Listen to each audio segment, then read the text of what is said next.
3 Speedlights, 1 portable backdrop stand, and a beautiful fabric Avezano backdrop are all you need to create beautiful fine art portraits from your living room. Hello, my name is Nicole Carson Bonilla and I'm a portrait photographer. In this video, I'll show you how I style the photo shoot using mostly thrift store finds, how I convert my living room into a portable portrait studio, how I set up my 3 Speedlights to get beautiful soft light, and then I'll take you through the photo shoot and show you the raw photos, and then my basic editing workflow, and then of course the final portraits. And if you're new to Avezano backdrops, you can go to their website and check out all the beautiful colors and sizes that they have available. And if you use this special coupon code, you can get 20% off your purchase. And before we go any further, please do me a quick favor and click the like and subscribe buttons below. And also, if you want to consider giving a super thanks, it's the button below this video of a heart with a $sign inside of it. Your contribution goes a long ways to helping me make free videos that I can share with you. My creative concept for this portrait is, what does the sound of music look like? Now, I love using flowing fabrics in my portraits to give movement and interest, so I'm going to use fabric in this portrait to represent the sound of the music coming from the violin.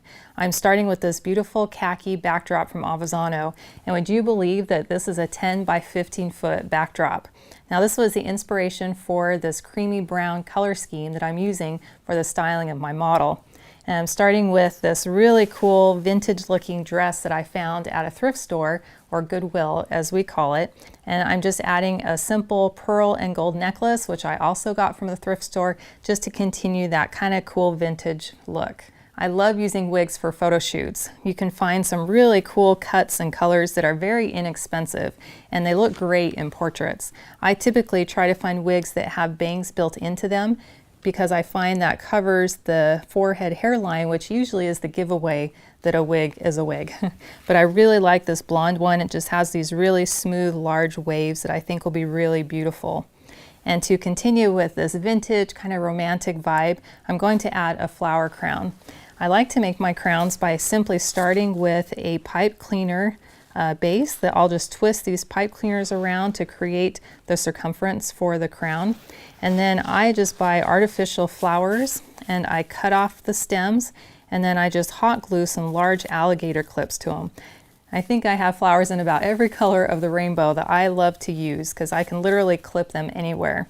So for this crown, I just went around and clipped on these flowers, and then we'll place this on top of our wig here on our model, and it'll give us that really beautiful romantic look that we're going for. And for my flowing fabric, I'm just using some sheer sheets that I also bought from a thrift store. I went ahead and trimmed off just the big hem at the bottom and the sleeve casing at the top, and then just gave it a really simple, just little serge around the edge just to give it a clean finish. And so this is what will be thrown to create the movement and that sound of the music. Since the Avezano backdrop is made out of fabric, some light can shine through. And since I'm going to be setting up a flash behind the backdrop, I want the backdrop to be solid. And so the way I do that is just with an inexpensive fleece black blanket. And I'm going to be hanging this up first and then hanging the Avezano backdrop over the top of it. And then that way the backdrop becomes solid and I won't see any light shining through. I love using this portable backdrop. It has these 4 sections on this crossbar, so you can make it either 3 feet, 6 feet, 9 feet, or 12 feet wide. So this lets you set up a studio really in any location. Now, this backdrop comes with a sleeve across the top that you could slide your pole through, but since I'm using a 12-foot long pole, there is going to be a little bit of dip to it. If I just clip it up and over the top, I can compensate for the dip by pulling the backdrop over the pole just a little bit more in the center and clipping it than it is on the outer edges. Go. I still have a little bit of excess here in the middle, so we'll just slide that up and over the pole a little bit more. One of the huge benefits of this Avezano backdrop is the fact that it's so lightweight and just made of fabric. But when you're going to be having a model standing on this backdrop, you can see that because it's so lightweight, it moves around very easily underfoot. Since I'm on my tile flooring, I'm going to go ahead and tape the fabric down around the edges to help keep it pulled nice and tight, which will make it much easier for the model when she has to step on it and walk around. I'm just going to use a roll of 3-inch wide gaffer's tape to tape down the backdrop. Okay, so these areas here is not pulled quite as tight. Somehow attach this clip to the pole right here.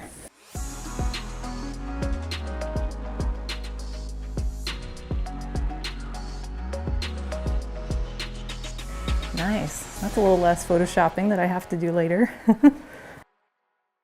For my camera, I'm using my Canon EOS R with my Canon 24-70 2.8 lens. And this is by far my favorite lens because it's very sharp, it's very versatile, so I can shoot close up or a little bit wider if I need to within the same shoot without having to switch out my lens. And then I'm using my Godox transmitter to fire my speedlights. Probably the feature I love most about the Canon EOS R is the auto eye focus. I can set it and pretty much forget it, and it's spot on just about every single time. So to help control the light for this photo shoot, I'll be using a set of my homemade V-flats. You can check out the link in the description below to my video showing how I make my portable V-flats. I know that my key light will be coming in from this direction, so I'm going to want to have a whiteboard over on this side that's going to be reflecting in some of that light. So you might be wondering why I'm blocking off some of the light that's coming in from the window, and that's because the light coming from my flashes is going to be overpowering that light, so it'll be really insignificant. I want to cut down the light that's coming in on this side of the model because my key light is going to be right here. And I want all of that light coming just from my key light and not being reflected in from this area. So I'm going to set up another V-flat over on this side. But now I'm setting up with the black side facing the model, and then my key light will be right here. To light this photo shoot, I'll be using 3 Canon 600EX Speedlights. Now you could use larger strobes, but I found that in this space, my Speedlights give me plenty of light. And they also run on AA batteries, and they're a little bit smaller and just really easy to work with. My first speedlight will be my soft hair light and will be set up behind the backdrop. I'm going to have just a bare flash, and it's going to be pointed at the ceiling about 6 inches behind the backdrop. And when the light hits the ceiling, it's going to spread and then send down just a really soft light onto my model. And you can see here that I have the black fleece blanket hanging behind the fabric backdrop.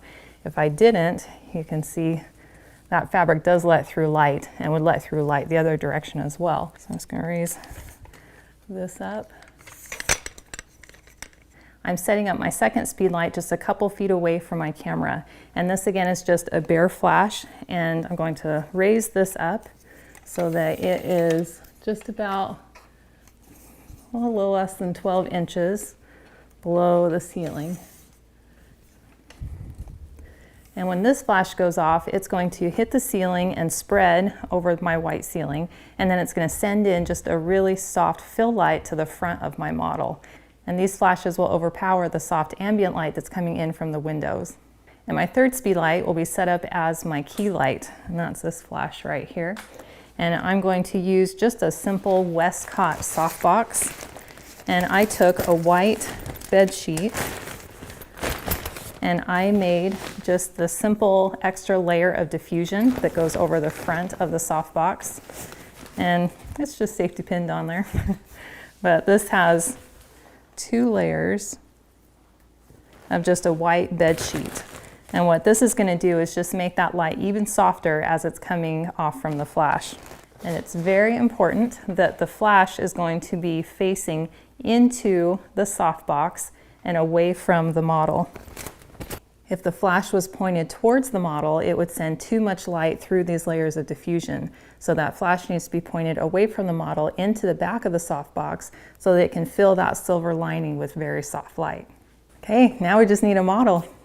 Hey, Jocelyn, welcome. Are you as excited as I am? I am very excited. Yes. Awesome. All right, let's head upstairs. So this is Jocelyn, and she's my model today, and she's a very talented musician, but she's also a very accomplished pole vaulter.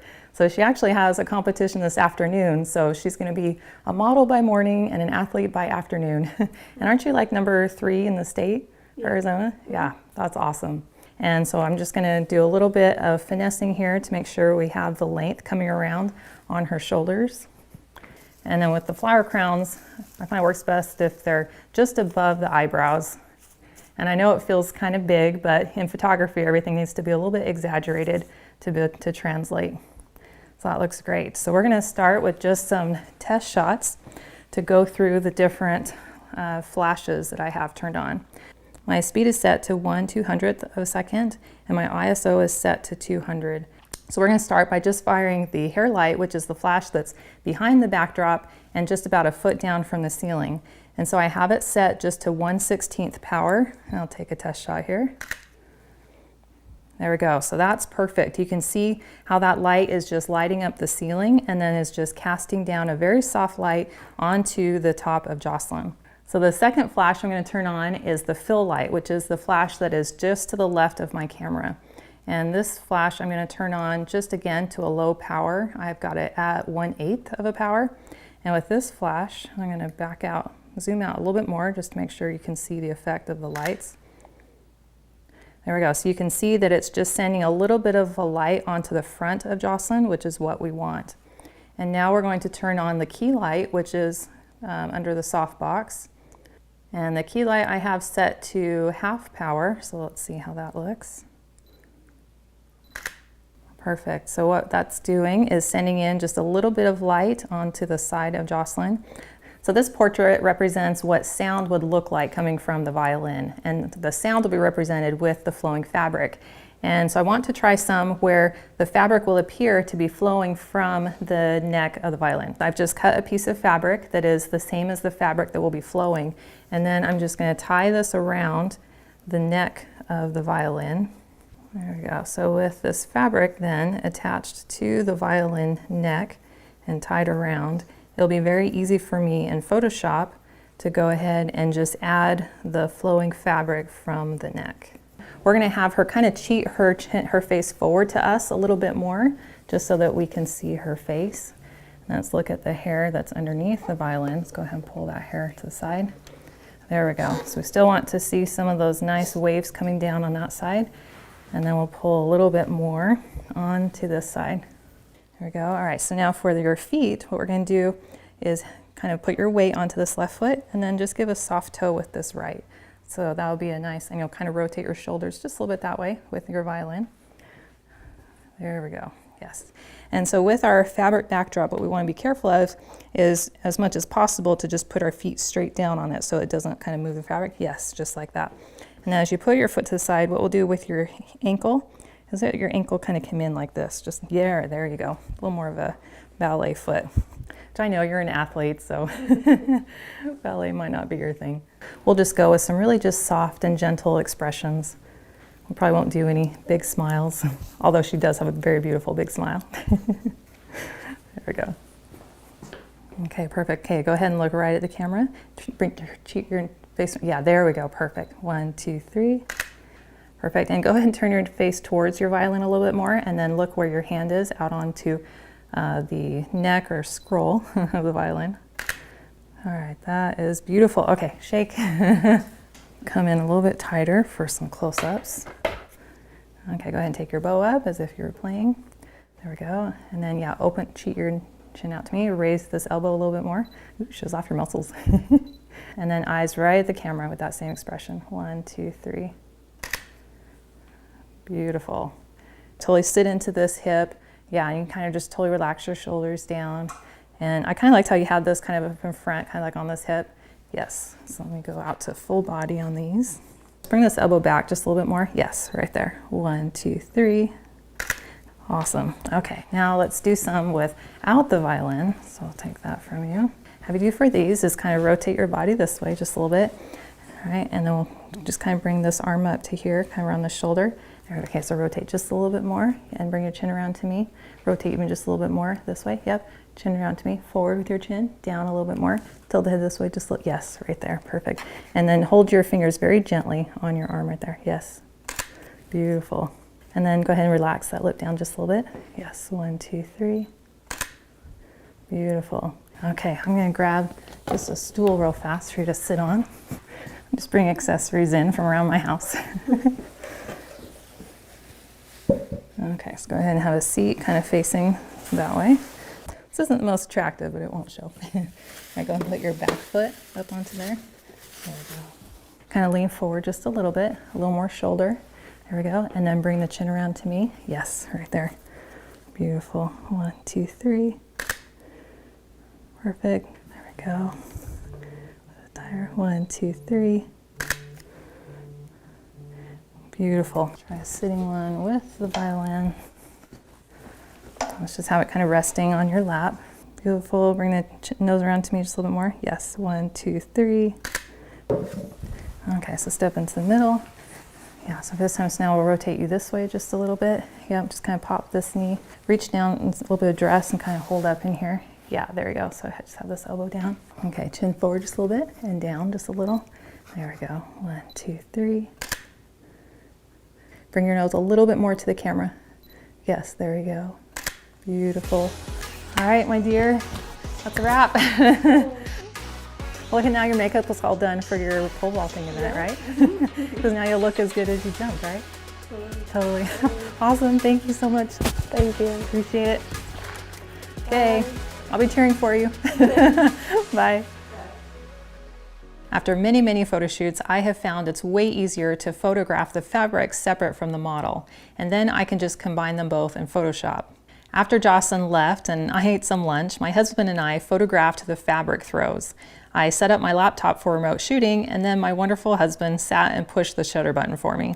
And then to continue a happy marriage, I assigned myself the task of fabric thrower. I attached my fabric to a clip at roughly the same position and the same height as the neck of Jocelyn's violin. And I used the exact same camera and light settings. Then I took some photos throwing the fabric high, plus I threw the fabric low, just so I would have lots of shapes to choose from later in post. And you'd be surprised, but you burn quite a few calories after 20 to 30 fabric throws. I import all my photos into Exposure X7 for culling and organizing. I use the color tags to identify my favorites. I export a copy of my selected photo into Photoshop as a Photoshop file for all the detailed editing and layering. I carefully select Jocelyn and then paste her onto her own layer. Then I carefully draw a path around the fabric piece I want to import and copy and paste it on its own layer. This allows me to move the fabric independently of Jocelyn to get just the right shapes that I'm looking for. Then I add a couple layers of shading to bring more attention to Jocelyn's face and adjust the lighting on the fabric. I save the layered Photoshop file and then go back into Exposure to apply my favorite color grading settings and crop.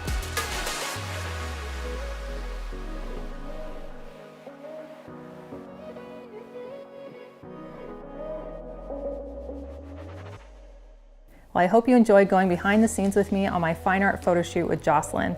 And I also hope you feel inspired to work with the space that you have to bring your creative ideas to life. These Avezano fabric backdrops are a wonderful, inexpensive option if you're wanting the look of much more expensive hand-painted canvases. You'll have to go and check out their website to see all the beautiful colors and sizes that they offer. And be sure to use this coupon code NCB20 to get 20% off your entire purchase. But if you've never hand-painted a canvas before, I've included a link in the description below showing how I paint my canvases for less than $100 a piece. And if you're not already subscribed to my channel, I invite you to click the subscribe button below. I have so many more ideas and tips that I want to share with you.